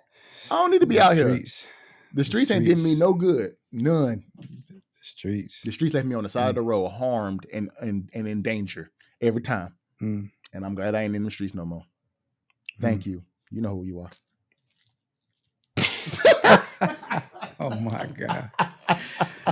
All right, bro. Episode 41. Episode 41 in the books, bruh. In the books, bruh. Man, we're just chugging along. Hopefully one day, we'll get to the point where we say episode 600. Episode 1,000. 1,000. Wow. But yeah, man, I think it was a lot of controversy this week. It was. Is that what we do in our absence? All the controversy stems up? I don't know, man. But I mean, it's been good conversation, so we got to keep it rolling, bro. Yeah. There's been a lot of controversy in the news these days, so we got to get to it. Yeah. Yeah, but hey, listen, the topics that we talk about strictly to start a discussion. Sticks and I don't know everything about the topic. We try to get what we know, the basics of it, and then give our opinions on the topic. And, in turn, when you're viewing it, when you listen to it, you can either talk to us in the comments about what you think, or go out and talk to your friends and family about it and see what they think. We're all about communication, because that's what this planet is missing right now, is communication. For sure. But anyway, we want to thank you all for tuning in to Too Complex. Remember that life is too short and oftentimes complex. But when it becomes too complex, don't be afraid to lean on those that you love to help you find simplicity and balance. Stay prayed up in this crazy world that we live in. A few requests thrown above can return peace and sanity. Again, we want to thank you for loving us and supporting this podcast. It means the world to us. For sure. We're sending our love right back to you. Don't forget to subscribe to whatever podcast platform that you're listening to, and to follow us on all the social media platforms. Currently, we're on YouTube, Instagram, Threads, and TikTok. And until next time, we'll see you when we see you. Salute.